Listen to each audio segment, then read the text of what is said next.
What's up, Cakesiders? Welcome to, I think it's 10 of episodes of Like a House of Fire, an occasional video cast featuring Sean Reuter talking about pro wrestling stuff. It's been a while since I've been here again. Apologies, life stuff. Part of it is I just haven't been that jazzed to talk about wrestling. I don't know. I don't know about anybody else. I think that's sort of this time of year. It's that post SummerSlam, pre Survivor Series. Just it feels like WWE goes into a turtle position and lets the NFL punch it a lot. And I mean, there's some good stuff going on other places too, actually, which is it kind of makes me sad that I'm not more fired up for a rejuvenated TNA product. But that sort of feels like watching somebody kick ass before they jump off a cliff. And Ring of Honor's got a good-looking internet pay-per-view coming up this weekend that I will probably purchase if I'm going to be home. And that's a stack card. But for some reason, just in general, got a lot of other stuff going on, and wrestling isn't what's fueling my fire the way it can at different times.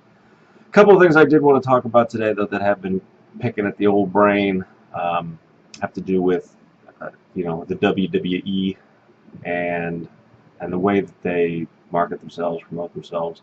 A good one and a bad one. The good one, which I might catch some heat for this, might surprise some people, is I think the $9.99 slogan pushing has been, pretty much a genius stroke. I imagine that they had some feedback saying that I think I even touched on this on a previous video cast, either the audience didn't know what the price point was, they weren't aware of what it cost, or more likely that they didn't think it was a good deal. And do you know what it costs now? Can you tell me what it costs per month to get the WWE Network streamed into your home? I bet you can. It might piss you off, but you haven't left. You haven't stopped watching the product as a result of it. I think Gino threatened to cancel his subscription over it, but I bet he hasn't, or he hasn't canceled his brother's subscription to it. It's still coming into his house one way or the other. So, and at this point, they've gotten it over. God bless them. I mean, there's chants, there's signs, they're selling T-shirts. What's the harm? It's been very successful. I think there's one valid criticism. I think Heyman cut a promo where he said that the people who didn't pay $9.99 a month to get it were idiots or rubes or something along those lines. And I think there was a very excellent fan post on Cage Side about that. That there are people who don't live in areas that have high-speed internet that are really devoted wrestling fans. There are, despite the worldwide rollout, there are people who don't get it globally. So to tell those fans that they're idiots for having to pay more is dicey. I mean, Heyman's a heel, and that you can mitigate that promo that way. But I think that's a fine line that they want to watch walking. But especially as they sort of have, Triple H plays this weird interim. He goes on NXT, which is a different continuity, but he plays a face down there. He's sort of been transitioned out of arch heeldom since Daniel Bryan disappeared and since Evolution stopped feuding with the Shield a little bit. Just by taking him off of TV, he's definitely still a heel, but this lets him be kind of a cool heel a little bit by saying this catchphrase that serves a purpose and gets him over a little bit more and whatever. So it might bug the shite out of you. I'm trying to get better about not swearing and just generally being an offensive d-bag on these things. So it might annoy you a lot, but I think it serves a purpose, and I think they've been pretty successful with it. So it's the least annoying thing that they do on the average episode of Raw these days, honestly. So I'll take $9.99 for $9.99, Alex. The other thing that they rolled out this week that is not good was the open invitation to Michael Sam, who is, I guess, hopefully, I think at this point, as of my recording this, is on the Dallas Cowboys roster, maybe just a practice squad, but which would succeed in making him the first openly homosexual football player to be drafted and then sign a contract with an NFL team, which is a big deal. If you don't think it is, you're wrong. It's not a big deal to be gay, but it takes some courage on that young man's part to tell the world that that's the way it is and go out there, because he's probably going to get some death threats and he's probably going to get some stuff thrown at him, and He's blazing a trail. So just like Darren Young did in WWE.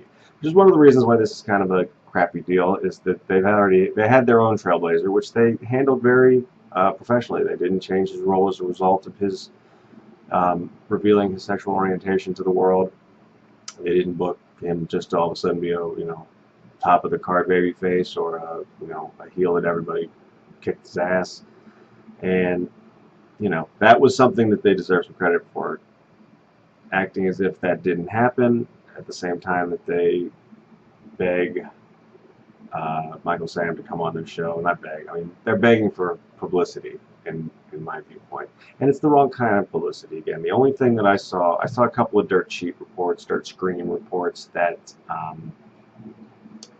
that there had been some mainstream media attention around it. The only thing that I saw was ESPN Sports Nation asked their viewers, readers, if Michael Sam should go on Raw, and the answer I think was a resounding no as of the last time I saw it. It was the kind of thing, the tone of that was sort of to make fun of WWE for even having asked the question, like, why would he do this? And that's the wrong kind of publicity. Maybe they had the noblest of intentions, and they were going to just, pat him on the back for, like I said, for doing a courageous thing and advancing, equality of all people, regardless of any issues.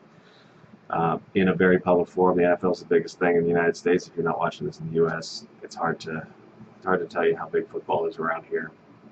I guess as big as football is where you are, but you just are calling something else football. That's a whole other thing. Anyway, however noble their intentions, this came across as a carnival ploy, reinforcing the same kind of crap that we get over and over again. Just the open invitation thing, the thing it reminded me of immediately is when they invited Glenn Beck to come on after Jack Swagger and Zeb Coulter had been re-debuted as immigration baiting, race baiting, anti-immigration heels. They knew he wasn't going to come, but that they had the moral high ground there a little bit, and here they don't. They don't have the moral low ground, but it just, like I say, it just looks cheap, and it just reinforces the wrong ideas over and over again, that they seem to, they take one step forward and they talk about wanting to be seen as entertainment and not pro wrestling, and then they do something like this that invites all the wrong kinds of comparisons and reinforces notions that people already have instead of changing people's ideas about what sports entertainment or pro wrestling can be as an art form, as something that has some cultural significance and certainly in America, and I think in a lot of other countries in terms of the global pop culture conversation. So why are they doing that? I don't know. It's just, like I said, it just seems like a cheap ploy. It doesn't really accomplish anything. And they didn't think he was going to come on anyway. And then, they back it up. If a media outlet does pick it up, it's, well, he's not coming on, but instead, you can see Jerry Springer, get into a cat fight with some people that you can also see on the E! Network. So if that's the kind of mainstream publicity you want, good job. You did it. Otherwise, just let's put just have Jerry Springer on if that's what you're going to do anyway. But God, why? That's a whole other thing. I wrote about that already this week. I can't do it again. But like I said, it all ties back into I'm sort of done. I'm sort of done with it right now. I didn't watch Raw this week, and I apologize for that because I didn't get to do a podcast with my buddy Matt Roth, but I couldn't. I had some other things to do, but I didn't. There are times in the year where I'll rearrange my schedule to make sure I can do that, and I couldn't do it this time. I just wasn't feeling it. So let me know if you're feeling the same way. I'd still, let me know if you got any questions, any topics you'd let me to talk about, because that might get me going a little bit more if I know that there's some people looking for my take on something, or if you just want me to shut my pie hole. I'll come on here and be quiet for a while. You can just look at the money maker. All right. See, this was free. It didn't even cost you $9.99. So you just got to take it and deal with it.